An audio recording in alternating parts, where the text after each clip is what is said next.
धैर्य रखंतु बंधुगण कहीं सठिक समय आसिले आपणकु सही सबकिछि मिलिबा जहा पई आपण परिश्रम करुछंती। नमस्कार बंधुगण, आपण मानंकु मोर ही चैनल को स्वागत। आज ही ज्योतिष कार्यक्रम कुंभ राशि पाई बहुत अधिक गुरुत्वपूर्ण अछि। आज आमे जानिबा कुंभ राशि 2025 जुलाई मासटी किपरि रहिबा। कुंभ राशि मासिक राशिफल उपरे आलोचना करिबा। कुंभ राशि व्यक्तिविशेषंकर जुलाई मासटी किपरि रहिबा संपूर्ण भावरे आमे सही विषय रे आलोचना करिबा। सेमानकर स्वास्थ्य, शिक्षा, प्रेम संपर्क, वैवाहिक जीवन, भाग्य, क्यारियर एवं व्यापार वाणिज्य उपरे विस्तार भावरे आलोचना करिबा। नवग्रहंकर स्थिति मते देखिबा। नवग्रह कि प्रकार फल देबारे सक्षम हेबे।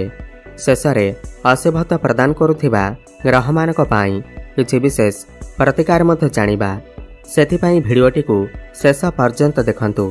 चलंतु आरंभ करिबा एही कार्यक्रम जहाँकि आपणकर जन्म राशि चंद्र राशि उपर आधारित। जुलाई मास आरंभ रे कुंभ राशि रे नवग्रहंकर स्थिति विषय रे सर्वप्रथमे जानिबा। एहा परिबारु जदि आपणकर भी कुंभ राशि होई थाए एवं आपण भी ईश्वर को सच्चा हृदय भक्ति करती, विश्वास करती, तेबे एही भिडियोटी को लाइक करी कमेंट बॉक्स रे जय जगन्नाथ, जय माँ लक्ष्मी अवश्य लिखि दियंतु। तो सर्वप्रथमे जानिनेबा एही जुलाई मासरे कुंभ राशि रे नवग्रहंकर स्थिति किपरि रहिबा। जेबे जुलाई मास आरंभ हेबा तो कुंभ राशि रे नवग्रहंकर स्थिति किछि एही प्रकार रहिबा जेमिति आपण स्क्रीन ने देखुछंती। बंधुगण, राशि चक्रर एकादश राशि हेउछि कुंभ राशि एवं आपणक राशिर अधिपति हेउछंती शनिदेव एवं शनिदेव आपणकर द्वितीय भावरे विराजमान अछंती। आपणकर प्रथम भावरे राहु विराजमान अछंती, चतुर्थ भावरे शुक्र एवं पंचम भावरे देवगुरु बृहस्पति एवं सूर्य विराजमान अछंती। आपणकर षष्ठ भावरे बुध विराजमान अछंती एवं सप्तम भावरे मंगल एवं केतु विराजमान अछंती। बंधुगण देखंतु, आपणक राशि वर्तमान समय रे शनिकर 7.5 तृतीय चरण चालू अछि। आपणकर टिके स्वास्थ्य जनित समस्या तो रहिबा। एही मासरे देखंतु पंचम भावर अधिपति बुध आपणकर षष्ठ रे विराजमान अछंती एवं षष्ठ भाव रोग ऋणर भाव होइथाय। एही मासरे आपणकर टिके पेट जनित समस्या किछि देखा देई पारे। आपण बाहर खाद्य खाइबा ठारू दूरे रुहंतु एवं आपणकर प्रथम भावरे राहु विराजमान थिबारु एवं राहुंक उपरे मंगलंकर दृष्टि पड़ुथिबा हेतु आपणकर टिके मुंड बिंधा भली समस्या देखा देई पारे। अधिक टेंशन नेबा जगु बहु गोटिए कथा को बहुत अधिक भाबिबा जगु आपणकर टिके मुंड बिंधा भली समस्या देखा देई पारे। मोटामोटी देखिबाकू गले एही मासरे कोनोसी भी बड़ समस्या हेबार नाही, एमिति छोट मोट समस्या देखा देई पारे। एबे कथा हेबा आपणकर शिक्षा क्षेत्र किपरि रहिबा एही जुलाई मास 2025 रे। बंधुगण, पंचम भाव होइथाय आपणकर शिक्षा क्षेत्रर भाव एवं पंचम भावर अधिपति बुध आपणकर षष्ठ रे विराजमान अछंती, किंतु आपणकर पंचम भावरे सूर्य एवं देवगुरु बृहस्पति विराजमान अछंती। आपणकर पंचम भावरे जीवात्मा जोगर निर्माण हेउअछि। काहेकि ना गुरु हेउछंती जीव एवं सूर्य हेउछंती आत्मा, तो जीवात्मा जोग निर्माण हेउअछि। एहार माने हेउछि एही मासरे आपण आपणकर पाठपढ़ारे बहुत अधिक उन्नति करिवे, बहुत डेडिकेटेड रहिबे। समस्त पाठ आपणकर मन रहिबा। आपण कोनोसी उच्च शिक्षा करिबा पाई बाहर को जाई पारंती। एही मासरे जदि आपणकर किछि एग्जाम अछि, खास करी कॉम्पिटिटिव एग्जाम अछि, सरकारी परीक्षा अछि, तेबे सेथिरे आपणको निश्चिंत भावरे सफलता प्राप्ति हेबा। आपण कोनोसी फॉर्म फिलअप करि पारंती, पाठपढ़ा को नहीं बड़ डिसीजन नहीं पारंती, कौनसी नूतन स्थान रे एडमिशन करि पारंती। मोटामोटी देखिबाकू गले एही मासरे आपणकर पाठपढ़ार स्थिति बहुत ही अधिक भल अछि। एबे कथा हेबा आपणकर प्रेम जीवन किपरि रहिबा एही जुलाई मास 2025 रे।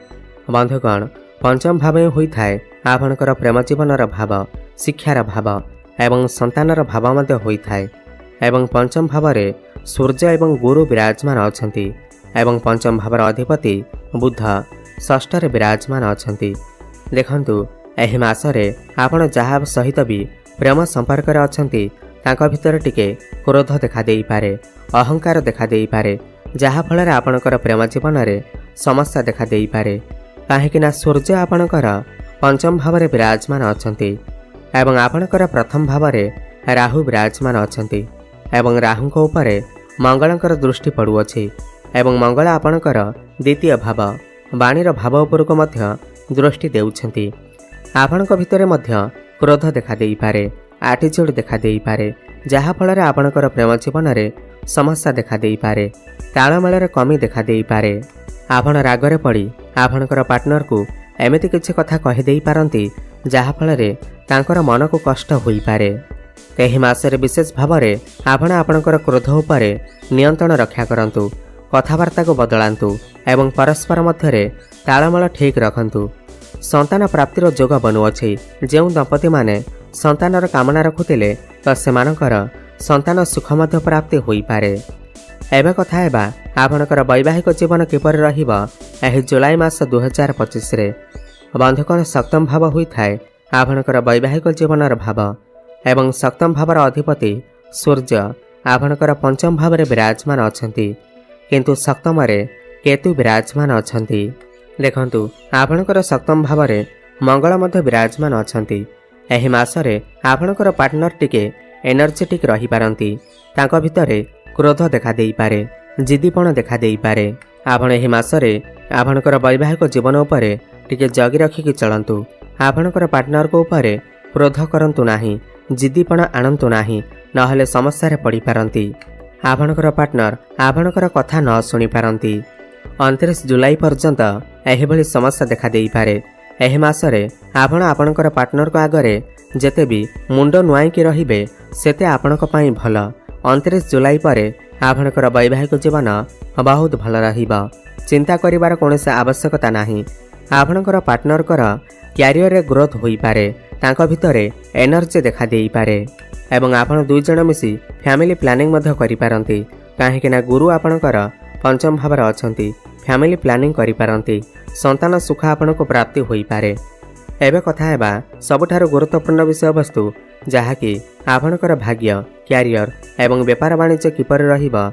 एही जुलाई मास 2025 रे बंधुकण नवम भाव होई थाए आपणकर भाग्यर भाव, दशम भाव होई थाए आपणकर क्यारियर भाव। नवम भावर अधिपति बृहस्पति आपणकर पंचम भाव रे त्रिकोण रे विराजमान अछंती। आपणकर नवम भावर अधिपति हेउछंती शुक्र एवं शुक्र आपणकर चतुर्थ भाव रे सुखर भाव रे विराजमान अछंती एवं मालव्य नामक राजजगर निर्माण करुछंती। एही मासरे आपणकर भाग्य सर्वोत्तम रहिबा। आपनको सब किछि मिलिबा जहा आपण आशा करुथिले। आपणकर समस्त मनस्कामना पूर्ण हेबा। भाग्य बल रे आपनको समस्त सुख प्राप्ति हेबा, भौतिक सुख प्राप्ति हेबा। आपण कोनोसी प्रॉपर्टी, भूमि, जमी, नूतन गृह आदि निर्माण करि पारंती, नूतन जानवाहन क्रय करि पारंती। भाग्य बल रे एही मासरे आपनको कम परिश्रम रे बहुत अधिक सफलता प्राप्ति हेबा। आपण कोनोसी बड़ कार्य आरंभ करि पारंती, बड़ इन्वेस्टमेंट करि पारंती। आपणकर गृह रे कोनोसी शुभ मांगलिक कार्यर आयोजन होई पारे। आपणकर मन धर्म आड़क अग्रसर होई पारे। धार्मिक स्थान को बुलिबा को जाई पारंती। जो व्यक्ति विशेष माने शेयर मार्केट, स्टॉक मार्केट एवं ट्रेडिंग रे काम करुछंती सेमानक आकस्मिक भाव रे लाभ प्राप्ति हेबा। भाग्य सेमानकर साथ देबा। क्यारियर कथा हेबा जदि क्यारियर भावर अधिपति हेउछंती मंगल एवं मंगल आपणकर सप्तम भाव रे विराजमान अछंती। देखंतु एही मासरे मंगल आपणकर केंद्र रे विराजमान अछंती एवं आपणकर प्रथम भाव रे राहु मध्य विराजमान अछंती। आपण आपणकर काम कार्य रे चालाक एवं चतुर बनिबे। समस्त कार्य को गुप्त भाव रे करिवे एवं सफलता मध्य प्राप्ति करिवे।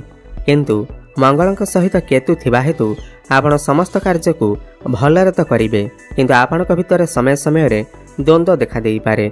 आपण भाबुथिबे कि मो एही काम को करिकि ठीक अछि ना भूल करूछि। एही प्रकार द्वंद्व आपणक मन भितर को आसी पारे, किंतु एही मासरे आपण समस्त टार्गेट को अचीव करिबारे सफल होई पारिबे। आपणक पाखकु नुआ नुआ काम आसी पारे, काहेकि ना राहु आपणकर प्रथम भाव रे अछंती। आपण किछि बड़ करबाकू इच्छा करिपारंती एवं सेथिरे सफल मध्य हेबे। एवं जो मानक पाखरे चाकरी बाकरी नाही, जो माने बेरोजगार अछंती, तो 15 जुलाई पूर्वरु सेमानक पय समय अत्यंत शुभ अटे। सेमाने चेष्टा करंतु आपनको निश्चित भावरे चाकरी रे सफलता प्राप्ति हेबा। एवं जो माने भी चाकरी करिसेंती सेमानकर प्रमोशन मध्य होई जाई पारे 15 जुलाई पूर्वरु। एहि मासरे आपणकर कर्मस्थान रे राजनीति देखा देई पारे। सेथिपाई आपण आपणकर माइंड को अलग आड़े नियंतु। जमा भी राजनीति भितर पुरांतु नाही, नहले समस्या रे पड़ी पारंती। काहा सहित भी आर्गुमेंट करंतु नाही। व्यापार वाणिज्यर कथा हेबा जदि 15-16 जुलाई पूर्वरु आपणकर व्यापार वाणिज्य बहुत भल रहिबा। काहेकि ना सूर्य आपणकर पंचम भाव में विराजमान अछंती। किंतु 16 जुलाई परे आपणकर टिके खर्च बढ़ी जाई पारे। व्यापार वाणिज्य टिके अधिक परिश्रम बढ़ी जाई पारे। आपणकर लॉस मध्य होई पारे। किंतु 15 जुलाई पूर्वरु आपणकर डेली इनकम रे वृद्धि आसी पारे। आपण कोनोसी नूतन व्यापार मध्य आरंभ करि पारंती। समाज रे आपणकर लोक संपर्क बढ़िबा। आपणकर ग्राहक बढ़ी पारंती। एबे जानि नेबा किछि उपाय विषय रे, जाहा को करबा द्वारा एहि मासरे जाहा भी किछि समस्या रहू अछि ताहा दूर होई पारिबा। सबुठ प्रथमे त आपण प्रत्येक दिन शनिकर बीज मंत्र जप अवश्य करंतु। ओम प्रांग प्रेंग प्रंग सह शनिश्चराय नमः 108 थर प्रत्येक दिन जप करंतु। शुभफल प्राप्ति हेबा। प्रत्येक दिन हनुमान चालीसार पाठ करंतु संध्या समय रे एवं सूर्य को जलार्घ्य अर्पण करंतु। शुभफल प्राप्ति हेबा सहित आपणकर भाग्य रे उन्नति आसीबा। धन्यवाद।